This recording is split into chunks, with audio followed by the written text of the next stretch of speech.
মনে রাখা ভালো হবে যে হিন্দুদের পাপ নেকি ওজন হবে না। কেন? তাদের নেকি নেই।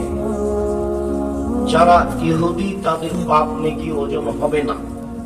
কেন? তাদের নেকি নেই। ওজন হওয়ার জন্য দুই পাল্লাতেই জিনিস লাগবে, তাছাড়া ওজন চলে না।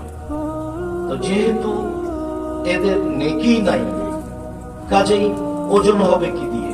এক পাল্লা দিয়ে তার ওজন হয় না। খ্রিস্টানদের পাপ নেকি ওজন হবে না। কেন? তাদের নেকি নেই।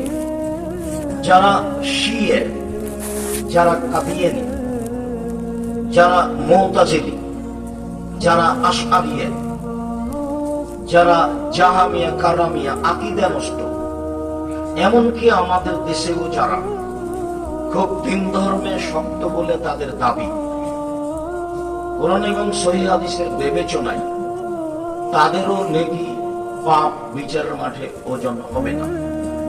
আকীদায় মার খেয়ে গেলে পাপ নেকি ওজন হবে না।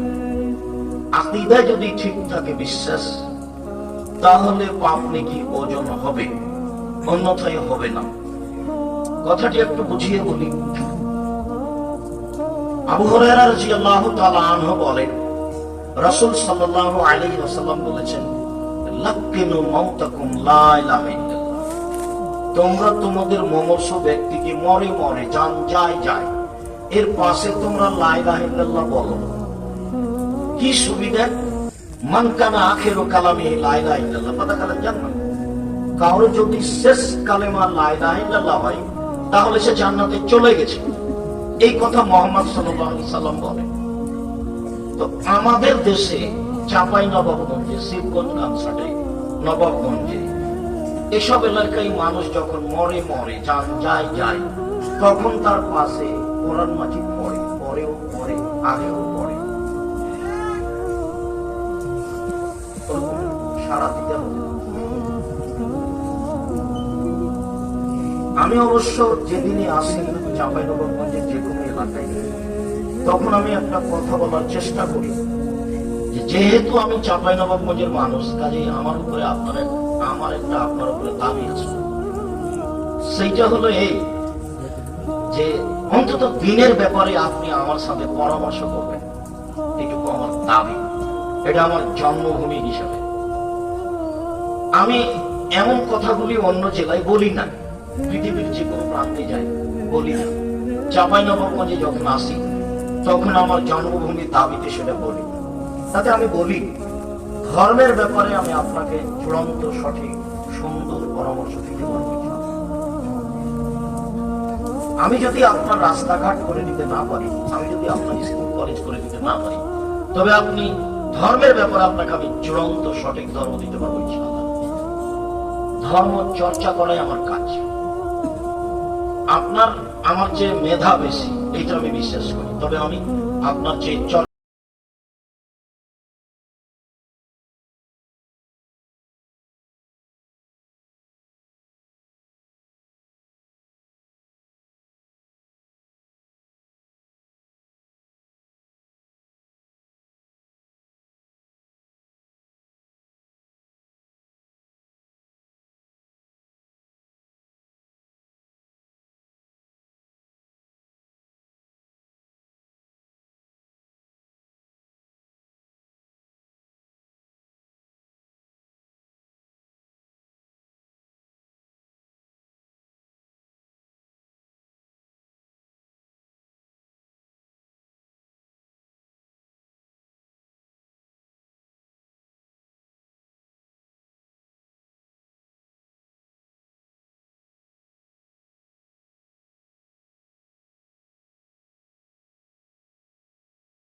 অধিকবার শতবার দেখা আছে যেটা, সেটা আপনাকে বলবো।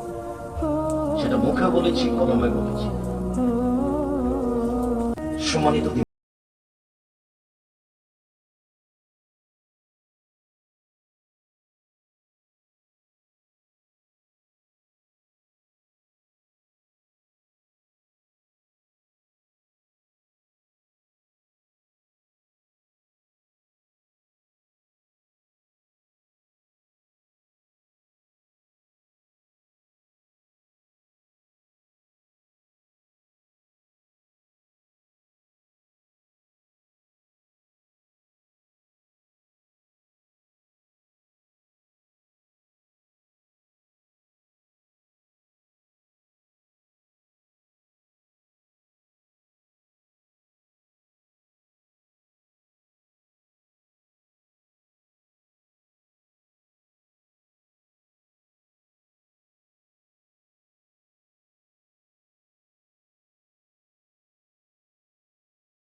জেনা করলেও যাবে, তাহলে রাসূল বলছেন ওয়াইন জানা ওয়াইন সারাকা, চুরি করলেও যাবে, জেনা করলেও যাবে। আবার বলছেন যে ওয়াইন জানা ওয়াইন সারাকা, চুরি করলেও যাবে, জেনা করলেও যাবে। তখন আল্লাহ রাসূল বলছেন যে তোমার নাকটা মাটিতে মিশে যাবে। আমি বলছি যাবে, তুমি আপত্তি করো কেন? এখন আপনার সাথে আমার এখানে একটা কথা থাকতে পারে যে আবু জার গেফারি রাদিয়াল্লাহু তাআলা আনহু শুধু এই দুটো পাপের কথা বলছেন কেন? পাপ তো আরো বড় বড়। সিরিয়ালেতে এটা 5টা নম্বর পাপ। 1 নম্বর পাপ হলো শিরক করা, সেটা বলবেন। 2 নম্বর পাপ হলো বাপ মায়ের অবাধ্য চলা। বাপ মায়ের অবাধ্য চলেছে যে সে জাহান্নামে চলে গেছে। আল্লাহ কাছে বাঁচাবেন বিচারের মাঠে, ফেরাউনকে রক্ষা করবেন, কিন্তু আছে বলুন পাই নবে বলে না। তুমি যদি মানুষকে শাস্তি দাও, দাও, এটা তোমার বান্দা, আমাদের করার কি আছে? দাও। আর তুমি যদি ক্ষমা করো করো, তুমি যদি ফেরাউনকে ক্ষমা করো, তাহলে আমি তোমার বিরুদ্ধে মামলা করতে পারবো যে কেন ক্ষমা করলে ফেরাউনের ক্ষমা হবে, মানে এটা কি কেউ করতে পারবে? তোমার ব্যাপার, তো তুমি তো ক্ষমা করতেই পারো। আরো তো পাপ আছে। বাপ মায়ের অবাধ্য চলে জান্নাত লাভ করা যাবে না, কঠিন। এটা 2য় মহাপাপ। 3য় মহাপাপ মিথ্যা সাক্ষী। মিথ্যা সাক্ষীতে চাঁপাইনবাবগঞ্জ জেলে বহু মানুষ আছে, নিজেও জানে না আমি কেন জেলে, তারই তো জানা নাই ঘটনা কি, জজও জানে না ঘটনা কি, উকিলও জানে না ঘটনা কি, যে সাজিয়েছে, যে টাকা দিয়েছে সেই জানে। এটা হলো 3 নম্বর মহাপাপ। 4 নম্বর মহাপাপে কোন জায়গাতে জেনা এসেছে, 4 নম্বর মহাপাপে কোন জায়গাতে এসেছে মানুষকে হত্যা করা, সুদ খাওয়া। তো জেনা চুরি তো 3-4 নম্বরে। তো বারবার এইটা আবু জার গেফারি বলছেন কেন? এই জন্য বলছেন যে এই দুটা পাপের সামাজিক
আমি একটু আগে যাবো, একটা কাজ আছে।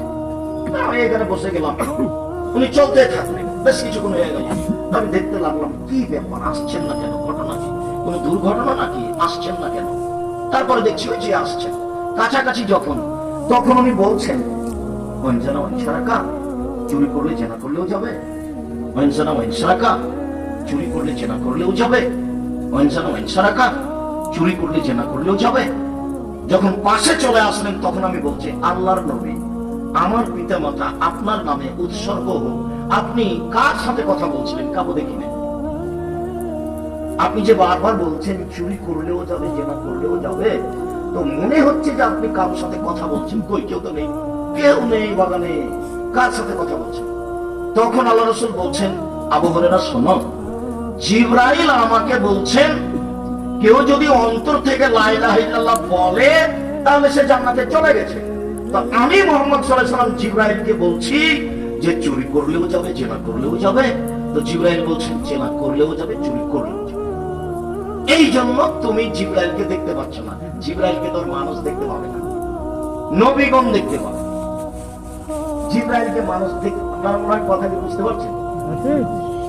আপসে যদি কোনো সময় অমনোযোগী থাকেন তাহলে হবে না, কথা ছুটে যাবে। আমি তো আর কেসা বলতে পারি না যে আপনি বাদাম খাবেন, কেসা হবে না, এক নয়। বলছিলাম সম্মানিত দিনী ভাই বোন, আয়েশা রাদিয়াল্লাহু তাআলা আনহা বলেন, আল্লাহর নবী বললেন, আয়েশা, জিবরাইল তোমাকে সালাম দিল। তো আয়েশা রাদিয়াল্লাহু তাআলা বলছেন, আলাইকা ওয়া আলাইহিস সালাম ওয়া রাহমাতুল্লাহ, আপনাকে সালাম, জিবরাইলকে সালাম, তার উপরে শান্তি অবতীর্ণ হোক। তারা ওয়ালা নারা, আপনি তো জিবরাইলকে দেখতে পান, আমরা তো দেখতে পাই না। এক বিছানায় তিনজন, জিবরাইল যেখানে, আয়েশা রাদিয়াল্লাহু তাআলা সেখানে, আল্লাহ নবীও সেখানে। জিবরাইল যেখানে, আয়েশা রাদিয়াল্লাহু তাআলা আনহা সেখানে, আল্লাহ রাসূল সেখানে, এক বিছানায় তিনজন। কিন্তু আয়েশা জিবরাইলকে দেখতে পান না। তো আবু হুরায়রা রাদিয়াল্লাহু তাআলা বলছেন, আচ্ছা আল্লাহর নবী, আপনি কার সাথে কথা বলছেন? আমি তো খুব এদিক ওদিকে তাকিয়ে দেখলাম, কাউকে দেখলাম না, আপনি খালি বলছেন ওয়াইনজানা ওয়াইনসারাকা, চুরি করলে জেনা করলেও যাবে। আবার বলছেন চুরি করলে জেনা করলেও যাবে। আবার বলছেন চুরি করলে জেনা করলেও যাবে। এবার বলেন তো আল্লাহর নবী কার সাথে কথা বলছিলেন? জিবরাইল আলাইহিস সালাম। যার কারণে আবু হুরায়রা রাদিয়াল্লাহু তাআলা আনহু রাসূলের কথা শুনতে পাচ্ছেন, কিন্তু জিবরাইলকে দেখতে পাচ্ছেন। আগের বারের ঘটনা ছিল যে আল্লাহর নবী বলছেন যে জান্নাতে যাবে, তো আবু জার গেফারি বলছেন যে চুরি করলেও যাবে, জেনা করলেও যাবে। তো শেষ পর্যন্ত আল্লাহ রাসূল বললেন যে তোমার নাকটা মাটিতে মিশে যাবে, আমি বলছি যাবে, তুমি আবার প্রতিবাদের কে? হাদিসগুলি সব বুখারী মুসলিম থেকে। আমি এখনো কি বলতে চেয়েছি তা স্পষ্ট হয়নি। সেটা হচ্ছে এই যে আপনার বিশ্বাসে যদি ত্রুটি থাকে, আকীদায়, আপনার ধর্মকর্ম, আপনার দলে সংগঠনে, আপনার নীতিতে, আপনার চরিত্রে, আকীদায় যদি ত্রুটি থাকে, তাহলে আপনার ইবাদত বিচারের মাঠে ওজন। আপনার পাগড়ি যত বড় হোক, জুব্বা যত বড় হোক,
দেশের যারা বড় বড় সাহেব তারা এখানে শিক্ষক, তারা হাদিস পড়ায়।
চালু হবে। যশোর, কুষ্টিয়া, ঝিনাইদহ, ফেনী, ময়মনসিংহ এগুলো জমি রেডি আছে, সময়ের গতিতে চালু হবে। দেশের শিক্ষক গুণে, শিক্ষক সংখ্যায়, শিক্ষক মানে, শিক্ষা দেওয়ায় সব মিলে সর্বোচ্চ প্রতিষ্ঠান জামিয়া সালাফি আমি মনে করি। আমার চেষ্টায় জামিয়া সালাফি পত্রিকা একটা বেড়া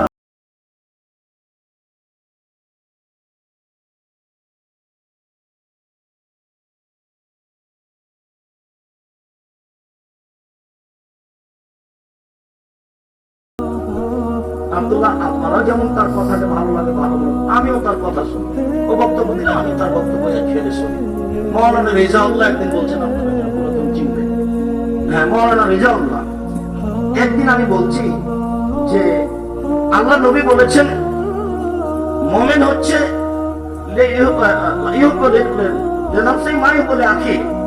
নিজের জন্য যেটা ভালোবাসে অপরের জন্য সেটাই ভালোবাসে, অপরের ভালোবাসাটা নিজের ভালোবাসাটা সমান সমান। তখন আমি বলছি যে এই হাদিসের তর্জমা হলো যে ভালো টাকা আগে দিতে হবে আর ছিঁড়া টাকা পরে দিতে হবে। তো ভালো টাকা আগে না দিয়ে ছিঁড়ে টাকা আগে দিয়ে পরে তো আমার ভালো টাকাটা দেওয়া লাগে। কিন্তু আপনি আগে থেকে ওটা দিচ্ছেন না কেন? ভালোটাই আগে দেন। যদি নাই কেউ না নেই ঘটনা, এমন ঘটে নাই ঘটনা, তাহলে আপনার কাছে লস হবে। তো ভালোটা আগে দিতে হবে।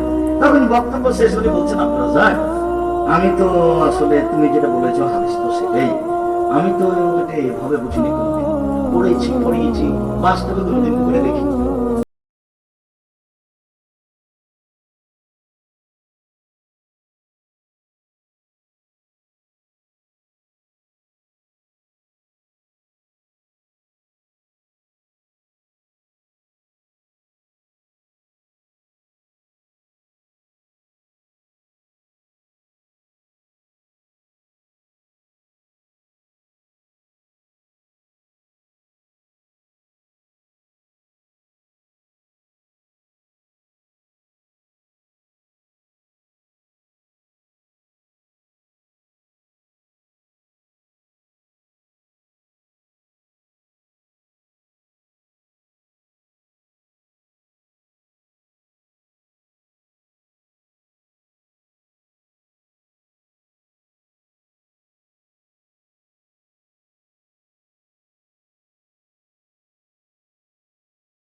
সেটা হলো এই যে আকীদা আপনি সংশোধন করে নিজের ধর্ম পালন করে নিজের সমাজে বাস্তব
আমরা বুঝাতে পারিনি যে দান একটা ইবাদত, সবচেয়ে শক্তিশালী ক্ষমতাধর পাওয়ারফুল ইবাদত হলো দান।